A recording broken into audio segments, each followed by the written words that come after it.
Bienvenue dans mon podcast quotidien de science-fiction, où chaque jour je vous emmène dans des mondes extraordinaires, où nous explorerons des œuvres littéraires, racontant des histoires fascinantes qui ont été écrites tout au long de notre histoire.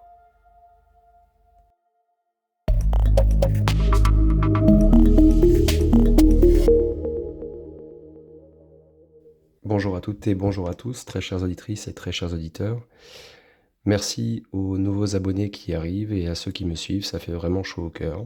N'hésitez pas à aller dans les commentaires pour voir un peu le site et commenter un peu dans les articles que j'ai créés. Et nous allons parler d'anticipation et de prédiction dans la science-fiction, un sujet passionnant. Ça va prendre un peu de temps, donc prenez un petit café et posez-vous tranquillou. Alors la science-fiction, dans toute sa splendeur narrative et visuelle, se dresse comme un phare illuminant les méandres de l'avenir potentiel de l'humanité. Ce genre, à la fois littéraire et cinématographique, déploie un vaste éventail de mondes imaginaires où se conjuguent rêves d'utopie et cauchemars dystopiques, qui reflètent ainsi les aspirations les plus profondes, les craintes les plus viscérales et les questionnements les plus complexes de notre société face à l'abîme de l'inconnu. En tissant la trame du futur ou de plusieurs futurs alternatifs, la science-fiction s'aventure bien au-delà de la simple spéculation ou de la prédiction de l'avenir. Elle forge un espace de réflexion critique sur les trajectoires possibles de notre développement, examinant avec acuité les conséquences, souvent inattendues, des avancées technologiques, des mutations sociétales et des crises écologiques. À travers ces explorations, elle met en lumière les dilemmes moraux, les enjeux éthiques et les choix stratégiques auxquels l'humanité pourrait être confrontée dans les ères à venir. Plus qu'un genre de divertissement, la SF se révèle être un outil de modélisation de l'avenir, un laboratoire d'idées, où les limites entre le possible et l'impossible sont constamment redéfinies. Elle inspire et influence les générations d'innovateurs, d'ingénieurs, de scientifiques et de penseurs, en leur fournissant un vocabulaire et un imaginaire pour concevoir et naviguer les défis futurs, des concepts jadis purement fictionnels, tels que la communication instantanée à l'échelle globale, les voyages spatiaux ou encore l'IA. Ça a progressivement trouvé son chemin dans notre réalité, témoignant de la capacité prophétique et créatrice de ce genre.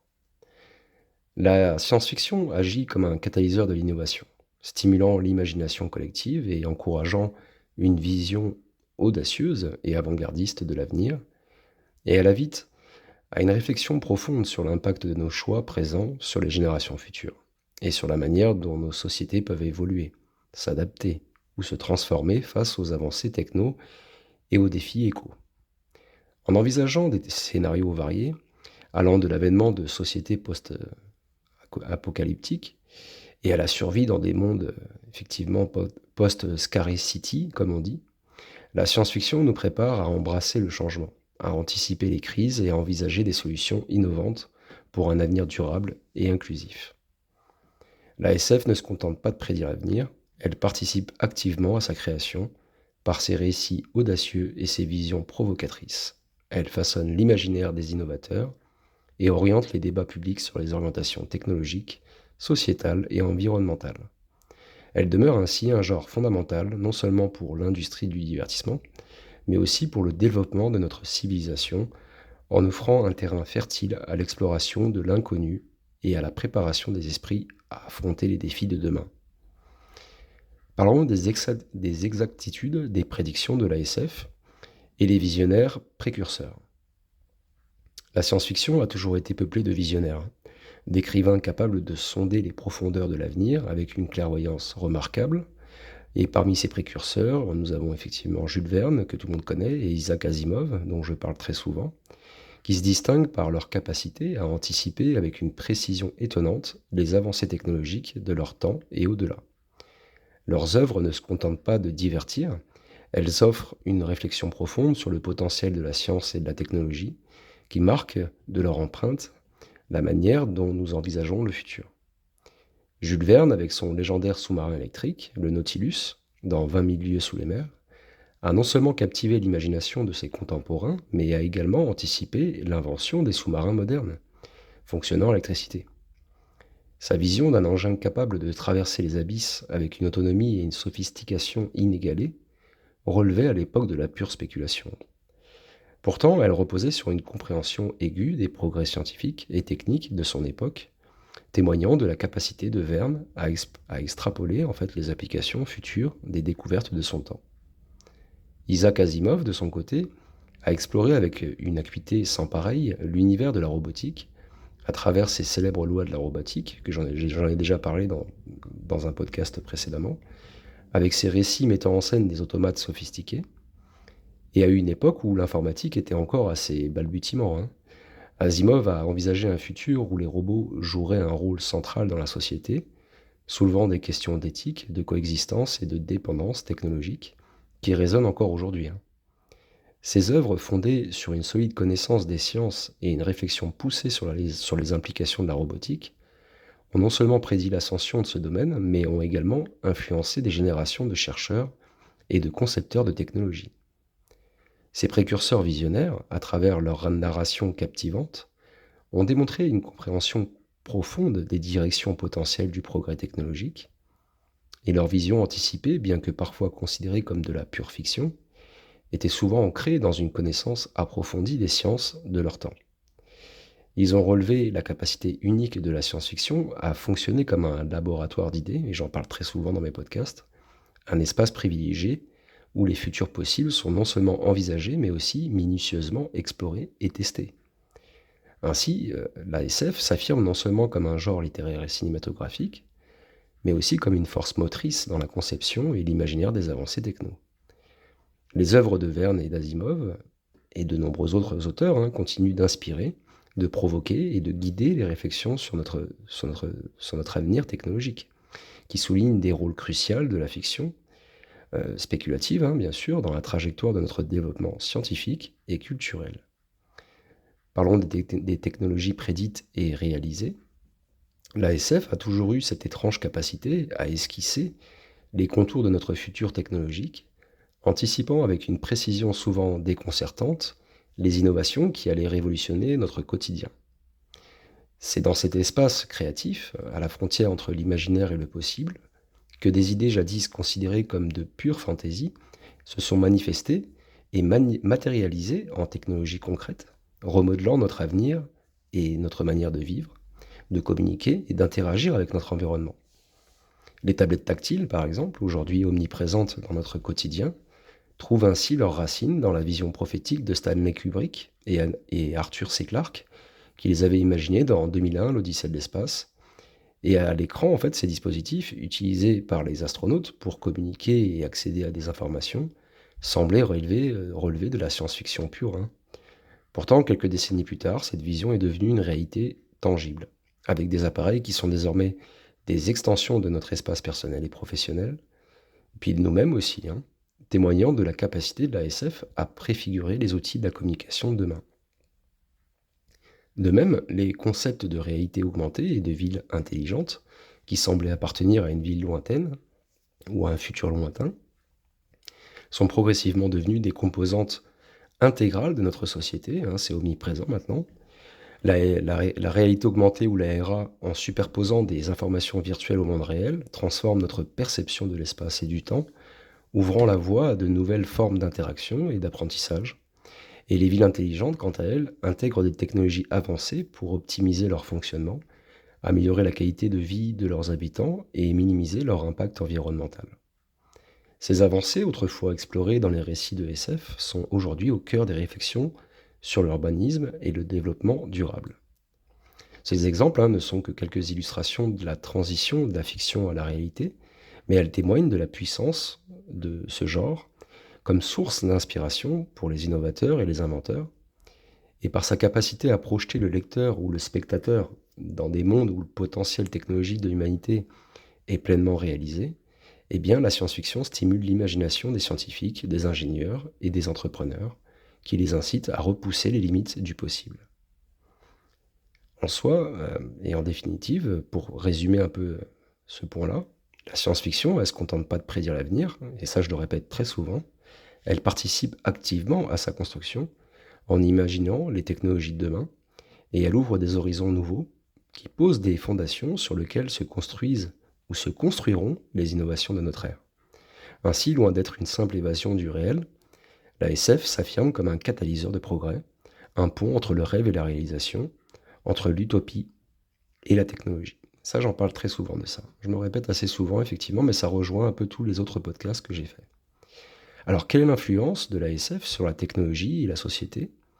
Eh bien, de part, déjà, on va essayer d'expliciter un peu l'inspiration pour l'innovation, parce que la SF a longtemps été une source d'inspiration inépuisable pour les pionniers de la technologie et les visionnaires de l'innovation, et en peignant des futurs où l'impossible devient possible, ce genre littéraire et cinématographique a allumé la flamme de la curiosité et de l'ambition chez de nombreux scientifiques et ingénieurs, qui leur donnent la force de pousser toujours plus loin les frontières de notre monde.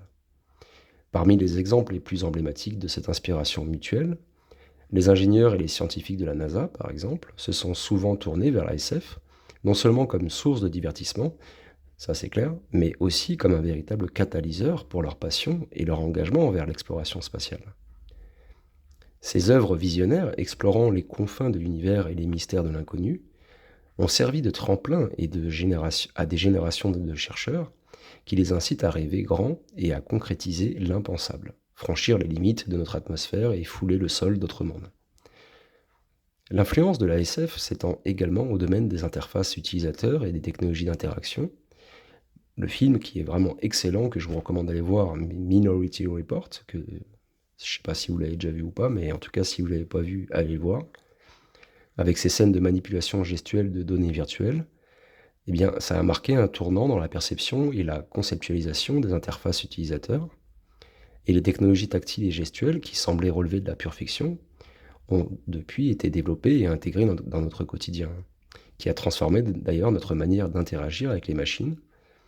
Et de facto, les interfaces devenues courantes maintenant témoignent de la capacité de la science-fiction à anticiper et à inspirer les évolutions technologiques. Ces influences réciproques entre la science-fiction et l'innovation technologique démontrent la valeur intrinsèque du genre comme un moteur de progrès, et en posant des questions audacieuses et en imaginant des réponses créatives, la science-fiction pousse les innovateurs à réfléchir autrement, à envisager de nouvelles solutions aux défis présents et futurs. Elle ouvre un espace où la spéculation et l'expérimentation se rencontrent et où les limites entre le réel et l'imaginaire s'estompent pour faire face et faire place à l'innovation. Ainsi, la SF ne se contente pas de réfléchir le présent ou de prédire l'avenir, elle le façonne activement, tous les jours, inspirant les esprits les plus brillants à repenser le monde et à créer les technologies qui définiront les générations, les générations futures et à venir. Elle est un phare guidant l'humanité vers des horizons inexplorés, un catalyseur essentiel qui transforme les rêves d'aujourd'hui en réalité de demain, qui façonne notre approche des défis et des opportunités futures avec audace et imagination. Alors du coup, on pourrait se demander quel effet ça a sur la société et la culture. Eh bien, au-delà de son rôle de précurseur des avancées technologiques, l'ASF s'aventure dans les méandres des impacts sociétaux engendrés par ces innovations, qui explorent des concepts tels que le transhumanisme, l'éthique, l'éthique de l'intelligence artificielle ou encore les dystopies écologiques. Ce genre littéraire et cinématographique nous invite à une réflexion profonde et critique sur le futur que nous sommes en train de façonner.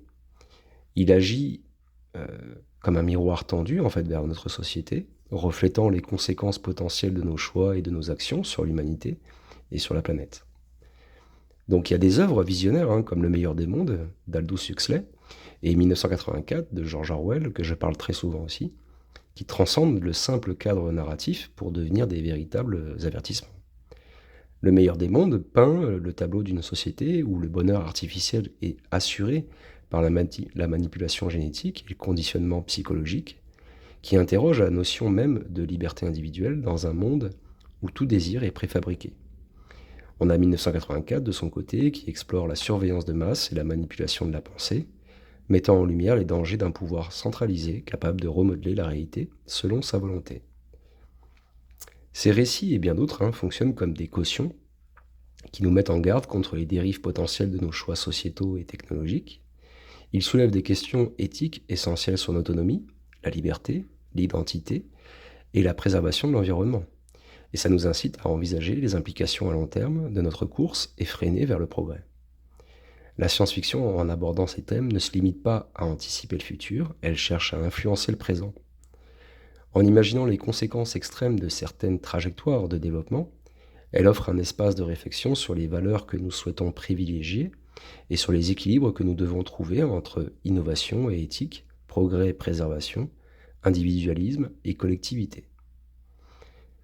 En gros, la SF, elle sert de catalyseur pour une prise de conscience collective qui nous incite à considérer non seulement les avantages des innovations, mais aussi leurs coûts sociaux, éthiques et écologiques.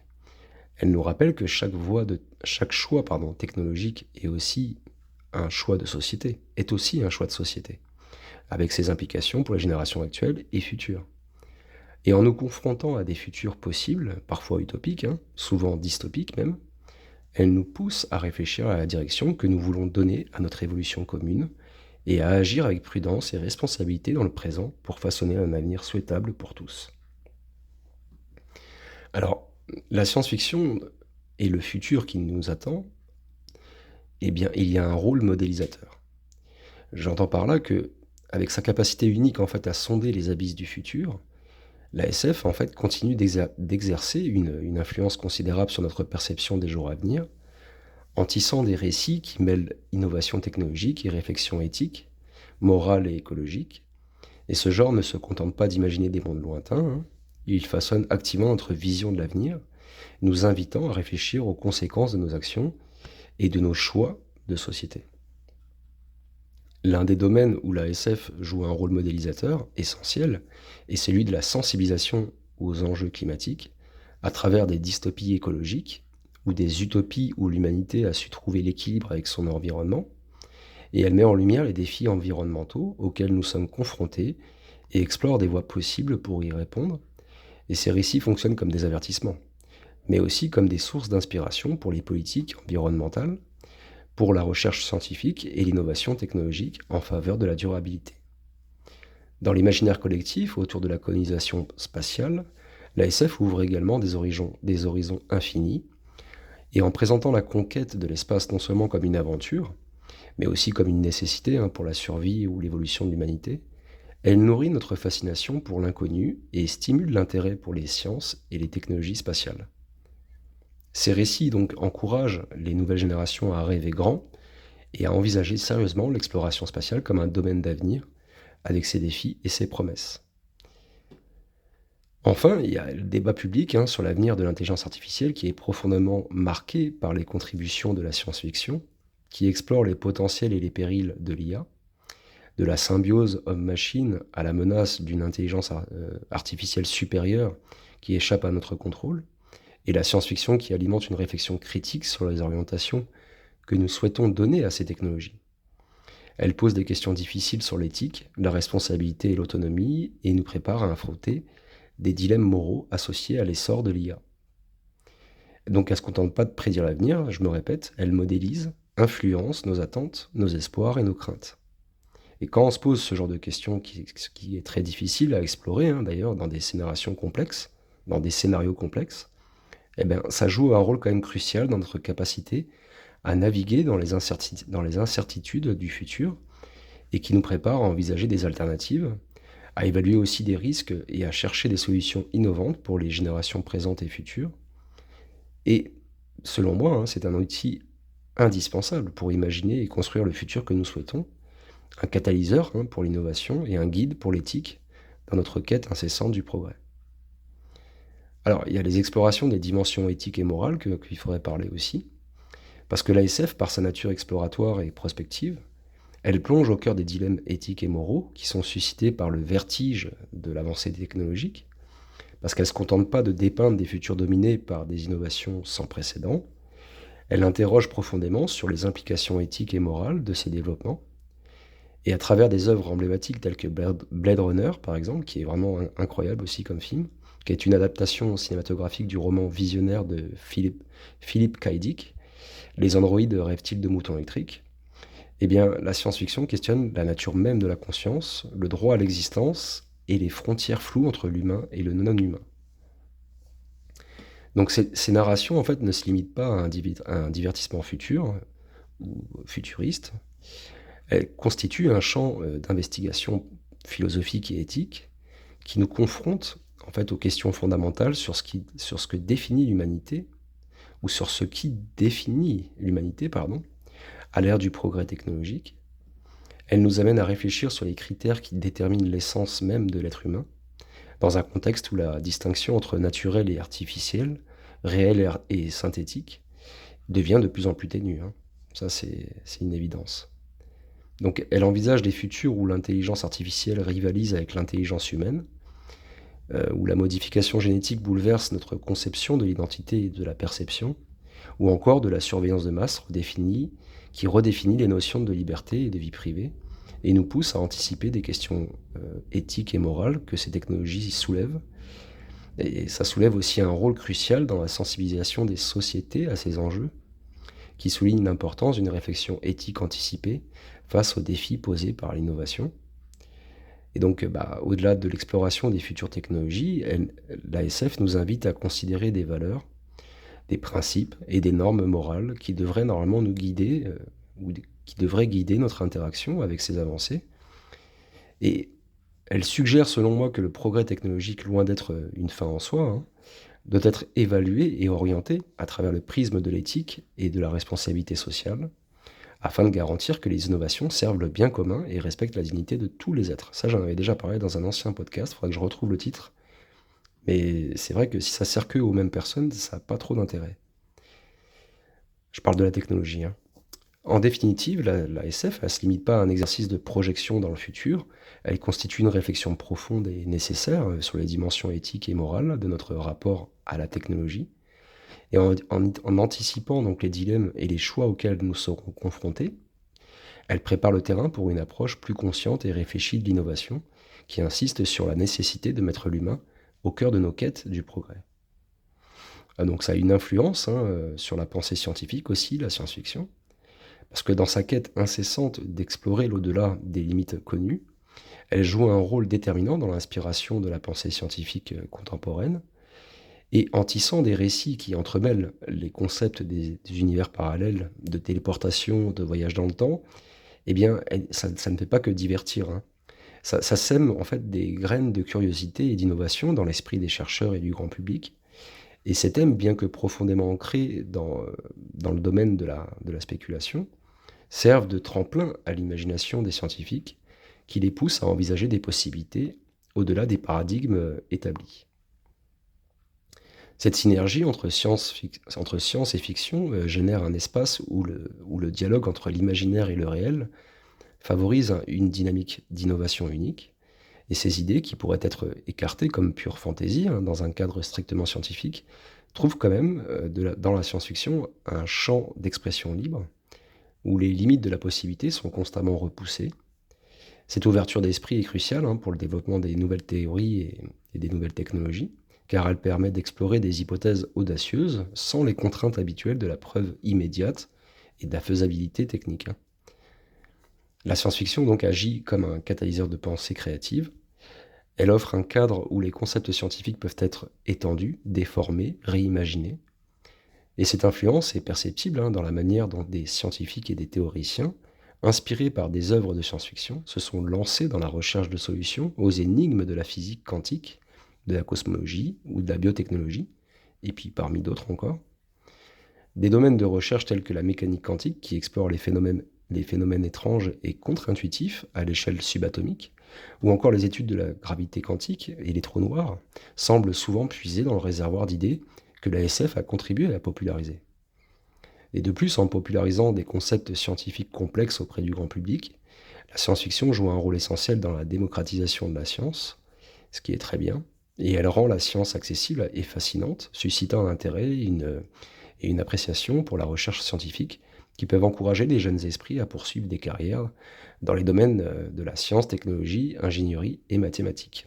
STEM, ça s'appelle. D'ailleurs, moi aussi, j'adore ça. J'ai peut-être pas assez de cerveau pour faire partie de la NASA, mais j'avoue que depuis tout petit, je suis façonné par l'espace et les sciences.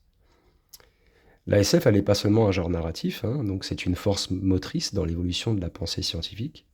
Et en imaginant les futurs possibles et en défiant les conceptions actuelles de ce qui est réalisable, Elle ouvre la voie à des explorations scientifiques audacieuses, prouvant que les frontières entre la fiction et la réalité scientifique sont souvent plus que perméables qu'il n'y paraît.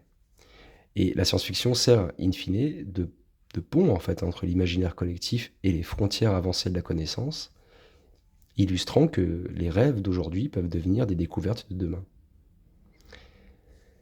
Les dystopies et utopies, en fait, c'est ni plus ni moins que deux faces d'une même pièce.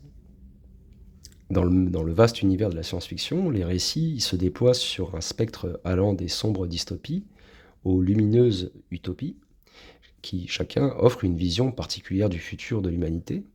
Et ces deux faces d'une même pièce ne sont pas seulement des exercices de style, elles constituent de puissants outils de réflexion sur notre monde actuel ou sur les directions que nous pourrions prendre.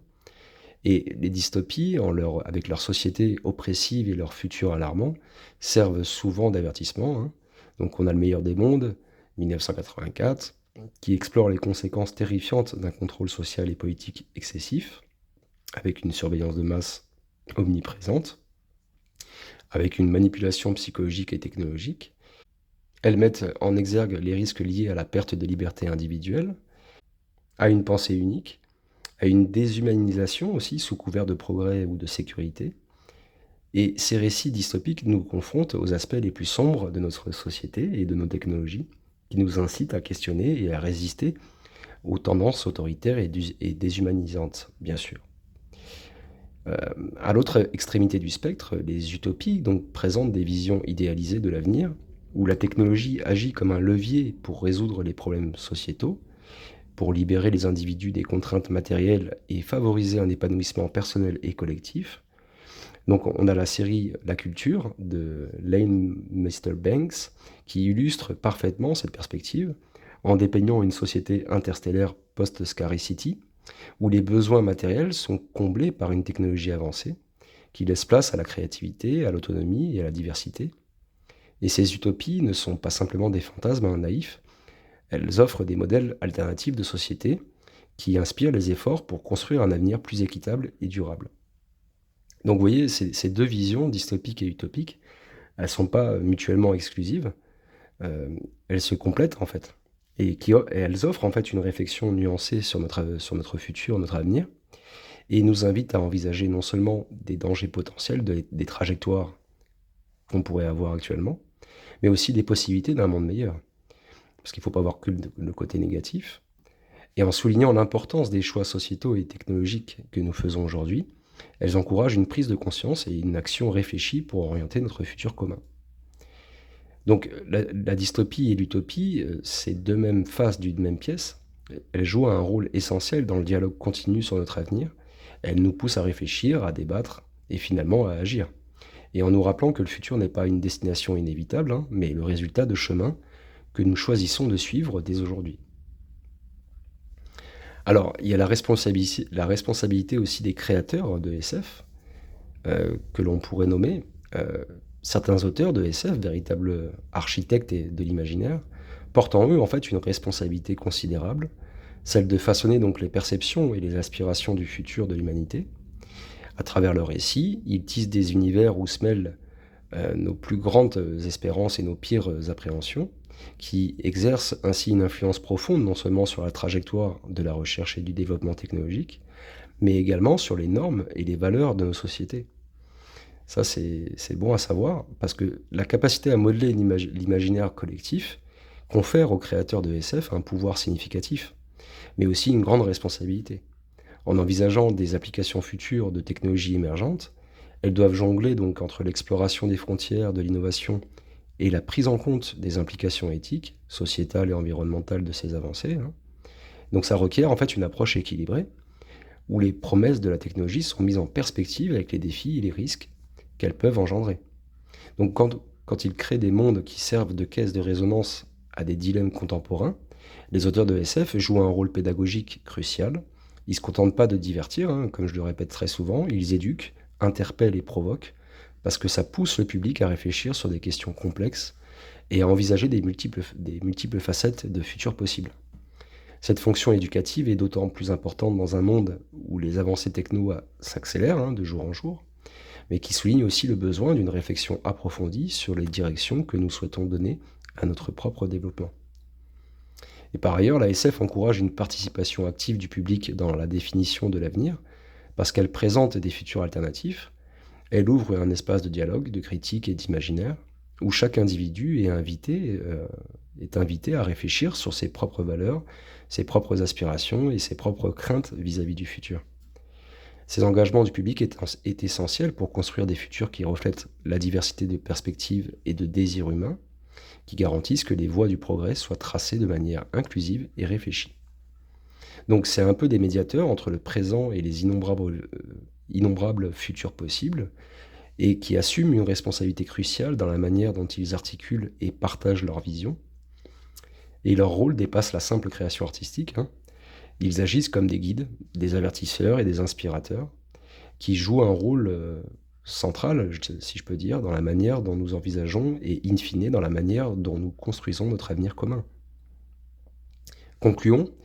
L'ASF en fait se présente comme un prisme fascinant à travers lequel on explore les innombrables possibilités de notre avenir, doté d'une capacité presque prophétique, hein, à prédire les évolutions technologiques et sociétales. Elle joue un rôle crucial dans notre compréhension et notre modelage du monde de demain. Et donc les genres littéraires et cinématographiques ne se limitent pas à la simple spéculation, hein. Ils agissent comme un véritable laboratoire d'idées, un espace où les futurs alternatifs sont non seulement envisagés, mais aussi rigoureusement examinés. Et quand on se pose des questions provocatrices et en imaginant des réponses complexes, eh bien la SF nous incite à réfléchir de manière critique et créative aux défis et aux merveilles qui nous attendent. Et ça contribue de manière significative à notre préparation, hein, face aux enjeux futurs, qu'ils soient d'ordre technologique, éthique ou social. Et ça souligne ainsi son importance indéniable dans la culture humaine et le progrès de la société. Donc ça transcende en fait la frontière entre le réel et l'imaginaire pour devenir une force motrice dans la conception de notre avenir. Elle influence non seulement le cours de nos développements technologiques, mais enrichit également notre réflexion éthique en nous confrontant à des possibles futurs, à différentes possibilités de futurs. Et elle nous invite à une introspection profonde, hein, sur le type de société que nous désirons édifier, et ces technologies que nous souhaitons développer et les valeurs que nous souhaitons et que nous espérons promouvoir. Donc, vous voyez, à travers ces visions du futur, la science-fiction en fait façonne activement notre présent, qui nous dote d'outils nécessaires pour naviguer dans un monde en constante mutation et en constante évolution.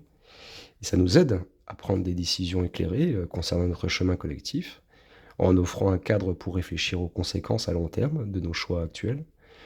Après, comme je l'ai déjà dit, faut-il que ça serve aussi et que ça soit orienté pour tout le monde et pas juste à une certaine caste. Donc, en définitive, la science-fiction est indispensable, non seulement en tant que source d'inspiration et de moteur d'innovation, mais également comme boussole éthique et philosophique pour l'humanité. Elle joue un rôle fondamental dans notre capacité à envisager, à comprendre et à influencer la trajectoire dans notre évolution collective, qui affirme son statut de pilier essentiel, hein, dans l'avancement de notre civilisation. Et franchement, il y aurait encore beaucoup de choses à dire dans les prédictions et les anticipations que la SF apporte à l'humanité.